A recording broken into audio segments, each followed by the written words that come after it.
ആകാശവാണി.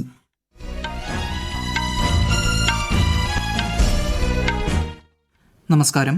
വാർത്തകൾ വായിക്കുന്നത് കിരൺ ശങ്കർ.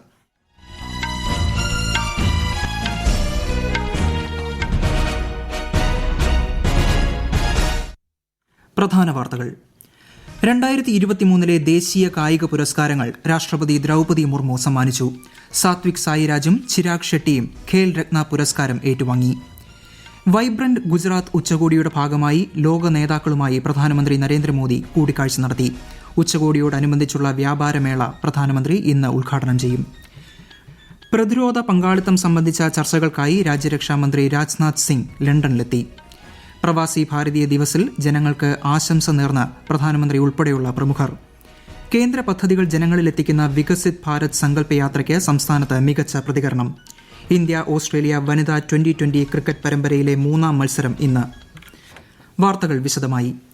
2023 ദേശീയ കായിക പുരസ്കാരങ്ങൾ രാഷ്ട്രപതി ദ്രൗപദി മുർമു സമ്മാനിച്ചു. രാഷ്ട്രപതി ഭവനിൽ നടന്ന ചടങ്ങിൽ ബാഡ്മിന്റൺ താരങ്ങളായ സാത്വിക് സായിരാജ് രംഗിറെഡ്ഡിയും ചിരാഗ് ഷെട്ടിക്കും പരമോന്നത കായിക ബഹുമതിയായ മേജർ ധ്യാൻചന്ദ് ഖേൽ രത്ന പുരസ്കാരം രാഷ്ട്രപതി നൽകി.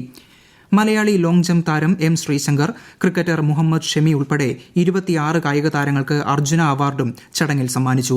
ഇന്ത്യൻ കബഡി ടീം പരിശീലകൻ ഇ ഭാസ്കരൻ ഉൾപ്പെടെ 8 പരിശീലകർ ദ്രോണാചാര്യ പുരസ്കാരവും രാഷ്ട്രപതിയിൽ നിന്നും ഏറ്റുവാങ്ങി. കേന്ദ്ര കായിക മന്ത്രി അനുരാഗ് സിംഗ് ഠാക്കൂർ ഉൾപ്പെടെയുള്ള പ്രമുഖർ ചടങ്ങിൽ പങ്കെടുത്തു. 10ാമത് വൈബ്രന്റ് ഗുജറാത്ത് ഉച്ചകോടിയുടെ ഭാഗമായി ലോക നേതാക്കളുമായും സ്ഥാപന മേധാവികളുമായും പ്രധാനമന്ത്രി നരേന്ദ്രമോദി കൂടിക്കാഴ്ച നടത്തി. Timor Leste president Jose Ramos ഓർട്ട, DP world CEO സുൽത്താൻ അഹമ്മദ് ബിൻ സുലൈം, ഡീക്കിൻ സർവകലാശാല വൈസ് ചാൻസലർ ലീൻ മാർട്ടിൻ തുടങ്ങിയവരുമായാണ് പ്രധാനമന്ത്രി ഇന്ന് ഗാന്ധിനഗറിൽ കൂടിക്കാഴ്ച നടത്തിയത്. ഉച്ചകോടിയിൽ പങ്കെടുക്കാൻ ക്ഷണിച്ചതിൽ ശ്രീ മോദിക്ക് നന്ദി അറിയിച്ച ടിമോർ ലെസ്റ്റെ പ്രസിഡന്റ് രാജ്യത്തിന്റെ വികസന മേഖലകളിൽ ഇന്ത്യ പിന്തുണ നൽകണമെന്നും അഭ്യർത്ഥിച്ചു. ടിമോർ ലെസ്തെയുടെ ശേഷി വികസനത്തിൽ സഹായം വാഗ്ദാനം ചെയ്ത പ്രധാനമന്ത്രി അന്താരാഷ്ട്ര സൌരോർജ്ജ സഖ്യത്തിൽ പങ്കാളിയാകാൻ രാജ്യത്തെ ക്ഷണിച്ചു. ഉച്ചകോടിയോടനുബന്ധിച്ച് വൈകിട്ട് നടക്കുന്ന റോഡ് ഷോയിൽ പ്രധാനമന്ത്രിക്കൊപ്പം UAE president Sheikh Bin Zayed Al നഹ്യാനും പങ്കെടുക്കും. വൈബ്രന്റ് ഗുജറാത്ത് ആഗോള ഉച്ചകോടിയുടെ ഭാഗമായി നടക്കുന്ന രാജ്യത്തെ ഏറ്റവും വലിയ വ്യാപാരമേള പ്രധാനമന്ത്രി നരേന്ദ്രമോദി ഇന്ന് ഉച്ചയ്ക്ക് ശേഷം ഉദ്ഘാടനം ചെയ്യും. നാളെ ആരംഭിക്കുന്ന 3 ദിവസത്തെ ഉച്ചകോടിയുടെ ഉദ്ഘാടനവും പ്രധാനമന്ത്രി നിർവഹിക്കും. രാജ്യരക്ഷാമന്ത്രി രാജ്നാഥ് സിംഗ് 2 ദിവസത്തെ UK സന്ദർശനത്തിനായി ലണ്ടനിലെത്തി. ഇന്ത്യ UK പ്രതിരോധ സഹകരണം മെച്ചപ്പെടുത്തുന്നത് സംബന്ധിച്ച് അദ്ദേഹം ചർച്ചകൾ നടത്തും. UK പ്രധാനമന്ത്രി ഋഷി സുനക്കുമായും വിദേശകാര്യമന്ത്രി, വിദേശകാര്യ സെക്രട്ടറി തുടങ്ങിയവരുമായും ശ്രീ രാജ്നാഥ് സിംഗ് കൂടിക്കാഴ്ച നടത്തും. പ്രതിരോധം, സുരക്ഷ, വ്യാവസായിക സഹകരണം തുടങ്ങിയ വിവിധ വിഷയങ്ങൾ അദ്ദേഹം ചർച്ച ചെയ്യും.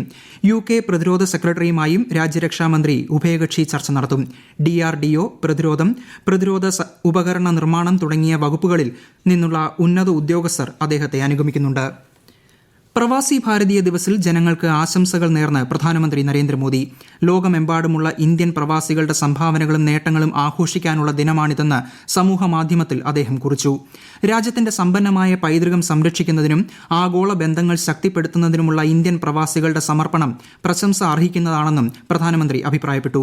വിദേശകാര്യമന്ത്രി S ജയശങ്കർ, വാർത്താ വിതരണ പ്രക്ഷേപണ മന്ത്രി അനുരാഗ് സിംഗ് ഠാക്കൂർ തുടങ്ങിയ നേതാക്കളും പ്രവാസി ഭാരതീയ ദിവസിൽ ആശംസകൾ അർപ്പിച്ചു. പ്രവാസികളുടെ നേട്ടങ്ങളിൽ രാജ്യം വളരെയധികം അഭിമാനിക്കുന്നതായി ശ്രീ ജയശങ്കർ സമൂഹമാധ്യമത്തിൽ കുറിച്ചു. കേന്ദ്ര സർക്കാരിന്റെ ക്ഷേമ പദ്ധതികൾ ജനങ്ങളിലേക്ക് എത്തിക്കുന്നതിനുള്ള വികസിത് ഭാരത് സങ്കല്പ യാത്ര സംസ്ഥാനത്ത് പുരോഗമിക്കുന്നു. ഇന്ന് കണ്ണൂർ ജില്ലയിലെ തൃപ്പങ്ങോട്ടൂർ പഞ്ചായത്തിലും ചൊക്ലി പഞ്ചായത്തിലും യാത്ര പര്യടനം നടത്തും. മലപ്പുറം ജില്ലയിലെ ഒഴൂരിലും പൊന്മുണ്ടത്തും ഇന്ന് പര്യടനമുണ്ട്. എറണാകുളം ജില്ലയിൽ പാറക്കടവ്, ചെങ്ങമനാട് ഗ്രാമപഞ്ചായത്തുകളിലും യാത്രയെത്തും. കോട്ടയം ജില്ലയിലെ വെച്ചൂർ പഞ്ചായത്തിൽ വികസിത ഭാരത് സങ്കല്പ യാത്ര പര്യടനം തുടങ്ങി. യൂത്ത് കോൺഗ്രസ് സംസ്ഥാന അധ്യക്ഷൻ രാഹുൽ മാങ്കൂട്ടത്തിൽ അറസ്റ്റിലായി. പത്തനംതിട്ട അടൂരിലെ രാഹുലിന്റെ വീട്ടിലെത്തി തിരുവനന്തപുരം കന്റോൺമെന്റ് പോലീസാണ് കസ്റ്റഡിയിലെടുത്തത്. സെക്രട്ടേറിയറ്റ് മാർച്ചിനിടെയുണ്ടായ സംഘർഷവുമായി ബന്ധപ്പെട്ട കേസിലാണ് നടപടി. പൊതുമുതൽ നശിപ്പിച്ചെന്നാരോപിച്ചാണ് കേസെടുത്തത്. അതിരാവിലെ വീട് വളഞ്ഞ് അറസ്റ്റ് ചെയ്യാൻ യൂത്ത് കോൺഗ്രസ് സംസ്ഥാന അധ്യക്ഷൻ രാഹുൽ മാങ്കൂട്ടത്തിൽ രാജ്യദ്രോഹിയോ തീവ്രവാദിയോ അല്ലെന്ന് പ്രതിപക്ഷ നേതാവ് VD സതീശൻ പ്രതികരിച്ചു. സംഭവത്തിൽ യൂത്ത് കോൺഗ്രസ് സംസ്ഥാനത്ത് വ്യാപക പ്രതിഷേധം നടത്തുകയാണ്. ഈ വാർത്തകൾ ആകാശവാണിയിൽ നിന്ന്. ആകാശവാണി വാർത്തകളും വാർത്താധിഷ്ഠിത പരിപാടികളും all India radio news Thiruvananthapuram എന്ന യൂട്യൂബ് ചാനലിൽ ലഭ്യമാണ്. കൂടുതൽ വാർത്തകൾക്കായി @All India Radio News Thiruvananthapuram എന്ന ഫേസ്ബുക്ക് പേജും @AER_News_TVM എന്ന എക്സ് ഹാൻഡിലും സന്ദർശിക്കാം. മകരവിളക്ക് ദർശനത്തിനുള്ള ക്രമീകരണങ്ങൾ സന്നിധാനത്ത് പുരോഗമിക്കുന്നു. ദിവസങ്ങൾ മാത്രം ശേഷിക്കെ ജനുവരി 13 വൈകുന്നേരം 5 പ്രാസാദ ശുദ്ധിക്രിയകൾ നടക്കും. അന്നേ ദിവസം വെർച്വൽ ക്യൂ ബുക്ക് ചെയ്ത 80,000 പേർക്കാണ് ദർശനം സാധ്യമാവുക. ജനുവരി 10 ശേഷം സ്പോട്ട് ബുക്കിംഗ് ഉണ്ടാവില്ല. ജനുവരി 15 മകരജ്യോതി ദർശനം. കാലം തെറ്റി പെയ്യുന്ന മഴ വയനാട് തിരുനെല്ലിയിലെ നെൽ കർഷകരെ ദുരിതത്തിലാക്കുന്നു. നെൽകൃഷി വിളവെടുപ്പ് സമയത്താണ് മഴ പെയ്യുന്നത്. വൈകുന്നേരങ്ങളിൽ മിക്ക ദിവസവും മഴ പെയ്യുന്നതിനാൽ കൊയ്തിട്ട നെൽക്കതിരുകൾ കയറ്റാനാവുന്നില്ല. മഴ തുടർന്നാൽ നെല്ലെല്ലാം മുളച്ച് പൊന്തുന്ന സ്ഥിതിയാണ്. കൂടുതൽ വിവരങ്ങളുമായി ആകാശവാണി വയനാട് ജില്ലാ പ്രതിനിധി അരുൺ വിൻസെന്റ്. തിരുനെല്ലി പഞ്ചായത്തിലെ അപ്പപ്പാറ, ആക്കൊല്ലി, ചെറുമത്തൂർ ഭാഗങ്ങളിലും തിരുനെല്ലി കൊല്ലിമൂലയിലുമാണ് ഏക്കർ കണക്കിന് വയലുകളിൽ നെല്ല് കൊയ്തിട്ടിരിക്കുന്നത്. ജില്ലയിലെ വിവിധ പാടങ്ങളിൽ കൊയ്ത്തുമെതിയന്ത്രം ഉപയോഗിച്ച് നെല്ല് കൊയ്യുന്നുണ്ടെങ്കിലും ചതുപ്പ് കൂടിയ പ്രദേശമായതിനാൽ മിക്ക വയലുകളിലും യന്ത്രമിറക്കാൻ കഴിയുന്നില്ല. ആന, കാട്ടുപന്നി, മാൻ, മയിൽ തുടങ്ങിയ വന്യജീവികളോട് പടപൊരുതിയാണ് തിരുനെല്ലിയിലെ കർഷകർ നെല്ല് വിളയിക്കുന്നത്. മഴ തുടർന്നാൽ നെൽമണികൾ വയലിൽ തന്നെ അടിഞ്ഞു പോകുന്ന സ്ഥിതിയാണുള്ളതെന്നും നെൽകർഷകരുടെ പ്രയാസങ്ങൾക്ക് അടിയന്തര പരിഹാരം വേണമെന്നും ഇൻഷുറൻസ് പരിരക്ഷ ഉറപ്പാക്കണമെന്നും കർഷകർ ആവശ്യപ്പെടുന്നു. ജമ്മു ഡിവിഷനിലെ സാംബ അന്താരാഷ്ട്ര അതിർത്തി മേഖലയിൽ ജില്ലാ ഭരണകൂടം രാത്രികാല കർഫ്യൂ ഏർപ്പെടുത്തി. അതിർത്തിയിൽ നിന്നും 1 കിലോമീറ്റർ വരെയുള്ള പ്രദേശത്ത് രാത്രി 9 മുതൽ രാവിലെ 6 വരെ യാത്രാ നിരോധനം ഏർപ്പെടുത്തിയിട്ടുണ്ട്. അതിർത്തി സുരക്ഷാ സേനയുടെ മെച്ചപ്പെട്ട പ്രവർത്തനങ്ങൾ ഉറപ്പാക്കുന്നതിനും അനിഷ്ട സംഭവങ്ങൾ ഒഴിവാക്കുന്നതിനുമാണ് 2 മാസത്തേക്ക് നിരോധനാജ്ഞ പ്രഖ്യാപിച്ചത്.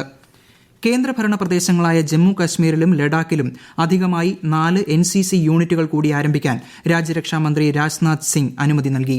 ജമ്മുവിലെ ഉധംപൂർ, കുപ്വാര, ലഡാക്കിലെ കാർഗിൽ എന്നിവിടങ്ങളിൽ മിശ്ര യൂണിറ്റുകളും ഉധംപൂരിൽ ഒരു വ്യോമസേനാ സ്ക്വാഡ്രണും തുടങ്ങുന്നതിനാണ് അനുമതി. 12,870 പേരെ കൂടി ജമ്മു കാശ്മീരിലെയും ലഡാക്കിലെയും NCC കേഡറ്റുമാരായി ഉൾപ്പെടുത്താൻ ഇതിലൂടെ സാധിക്കും. ഇന്ത്യ ഓസ്ട്രേലിയ വനിതാ ട്വന്റി ക്രിക്കറ്റ് പരമ്പരയിലെ നിർണായകമായ 3-ാം മത്സരം ഇന്ന് വൈകിട്ട് 7 മുതൽ DY പാട്ടീൽ സ്റ്റേഡിയത്തിൽ നടക്കും. ഇരു ടീമുകളും ഓരോ മത്സരം ജയിച്ചതോടെ പരമ്പര തുല്യനിലയിലാണ്. ഇന്ത്യ മാൽദീവ്സ് ബന്ധം ശക്തമായി തുടരണമെന്ന ആവശ്യം ഉന്നയിച്ച് മാൽദീവ്സിലെ വിവിധ സംഘടനകൾ. മാൽദീവ്സ് മന്ത്രിമാരുടെ വിവാദ പരാമർശങ്ങൾ നിരുത്തരവാദിത്തപരമാണെന്നും അവർ പ്രതികരിച്ചു. മാൽദീവ്സ് ബോട്ടിംഗ് അസോസിയേഷൻ, വിനോദസഞ്ചാര മേഖലയിലെ സംഘടനകൾ, ഹോട്ടൽ അസോസിയേഷൻ, ട്രാവൽ ഏജന്റുമാരുടെയും ടൂർ ഓപ്പറേറ്റർമാരുടെയും സംഘടനകൾ എന്നിവയാണ് വിഷയത്തിൽ രംഗത്തെത്തിയത്. വിഷയത്തിൽ മാൽദീവ്സ് സർക്കാരിനെതിരെ മുൻ വൈസ് പ്രസിഡന്റ് അഹമ്മദ് അദീബ് രംഗത്തുവന്നു. ഭരണകക്ഷിയായ PMC, PPM സഖ്യത്തിൽ തീവ്രവാദ സ്വഭാവമുള്ളവരുടെ സാന്നിധ്യം ഉണ്ടെന്ന് അദ്ദേഹം ആരോപിച്ചു. വിഷയത്തിൽ വിദേശകാര്യമന്ത്രി മൂസ സമീറിനെ ഉൾപ്പെടെ ചോദ്യം ചെയ്യണമെന്നും ആവശ്യമുയർന്നു. ഗാസയിലെ ഹമാസ് ബുറേജി സേനാ വിഭാഗത്തിന്റെ ആസ്ഥാനം ഇസ്രയേൽ സേന കീഴടക്കി. വിപുലമായ ഭൂഗർഭ ആയുധ നിർമ്മാണ കേന്ദ്രം പ്രദേശത്ത് കണ്ടെത്തിയതായി ഇസ്രയേൽ അറിയിച്ചു. ദീർഘദൂര റോക്കറ്റുകൾ, ആളില്ലാ വിമാനങ്ങൾ, ഷെല്ലുകൾ, സ്ഫോടന വസ്തുക്കൾ തുടങ്ങിയവ നിർമ്മിക്കുന്നതിനുള്ള സംവിധാനം ഇവിടെയുണ്ട്. ഹമാസ് ഗാസയിൽ ആയുധ കൈമാറ്റത്തിന് ഉപയോഗിക്കുന്ന തുരങ്ക ശൃംഖലയുമായി ആയുധ നിർമ്മാണ കേന്ദ്രത്തെ ബന്ധിപ്പിച്ചിട്ടുണ്ടെന്നും സേന അറിയിച്ചു. അതേസമയം ഇസ്രയേൽ ആക്രമണത്തിൽ കഴിഞ്ഞ 24 മണിക്കൂറിനിടെ 249 പലസ്തീനികൾ കൊല്ലപ്പെട്ടതായി ഗാസ ആരോഗ്യ മന്ത്രാലയം അറിയിച്ചു. കേരളത്തിൽ ഇന്ന് ഒറ്റപ്പെട്ട ഇടങ്ങളിൽ ഇടിമിന്നലോടുകൂടിയ മഴയ്ക്ക് സാധ്യതയെന്ന് കേന്ദ്ര കാലാവസ്ഥാ വകുപ്പ്. മണിക്കൂറിൽ 30 മുതൽ 40 കിലോമീറ്റർ വരെ വേഗതയിൽ വീശിയേക്കാവുന്ന ശക്തമായ കാറ്റിനും സാധ്യതയുണ്ട്. ഉത്തർപ്രദേശിലെ ചില ഭാഗങ്ങളിൽ ഇന്ന് പുലർച്ചെ കനത്ത മൂടൽമഞ്ഞ് അനുഭവപ്പെട്ടതായി ദേശീയ കാലാവസ്ഥാ വിഭാഗം. രാജസ്ഥാൻ, ബീഹാർ, ഹരിയാന, ചണ്ഡീഗഡ്, മധ്യപ്രദേശ്, ഒഡീഷ എന്നീ സംസ്ഥാനങ്ങളിലെ ചില ഭാഗങ്ങളിലും കനത്ത മൂടൽമഞ്ഞ് അനുഭവപ്പെട്ടു. ജമ്മു കാശ്മീരിലെ ജമ്മു മേഖലയിലും തണുപ്പും മൂടൽമഞ്ഞും രൂക്ഷമായി തുടരുകയാണ്. മേഖലയിലെ വ്യോമ, ട്രെയിൻ, വാഹന ഗതാഗതത്തെ ഇത് ബാധിച്ചിട്ടുണ്ട്. പ്രധാന വാർത്തകൾ വീണ്ടും. 2023 ദേശീയ കായിക പുരസ്കാരങ്ങൾ രാഷ്ട്രപതി ദ്രൗപദി മുർമു സമ്മാനിച്ചു. സാത്വിക് സായിരാജും ചിരാഗ് ഷെട്ടിയും ഖേൽ രത്ന പുരസ്കാരം ഏറ്റുവാങ്ങി. വൈബ്രന്റ് ഗുജറാത്ത് ഉച്ചകോടിയുടെ ഭാഗമായി ലോക നേതാക്കളുമായി പ്രധാനമന്ത്രി നരേന്ദ്രമോദി കൂടിക്കാഴ്ച നടത്തി. ഉച്ചകോടിയോടനുബന്ധിച്ചുള്ള വ്യാപാരമേള പ്രധാനമന്ത്രി ഇന്ന് ഉദ്ഘാടനം ചെയ്യും. പ്രതിരോധ പങ്കാളിത്തം സംബന്ധിച്ച ചർച്ചകൾക്കായി രാജ്യരക്ഷാമന്ത്രി രാജ്നാഥ് സിംഗ് ലണ്ടനിലെത്തി. പ്രവാസി ഭാരതീയ ദിവസിൽ ജനങ്ങൾക്ക് ആശംസ നേർന്ന് പ്രധാനമന്ത്രി ഉൾപ്പെടെയുള്ള പ്രമുഖർ. കേന്ദ്ര പദ്ധതികൾ ജനങ്ങളിലെത്തിക്കുന്ന വികസിത് ഭാരത് സങ്കല്പ യാത്രയ്ക്ക് സംസ്ഥാനത്ത് മികച്ച പ്രതികരണം. ഇന്ത്യ ഓസ്ട്രേലിയ വനിതാ 2020 ക്രിക്കറ്റ് പരമ്പരയിലെ 3-ാം മത്സരം ഇന്ന്. വാർത്തകൾ കഴിഞ്ഞു. അടുത്ത വാർത്താ പ്രക്ഷേപണം വൈകിട്ട് 6:30.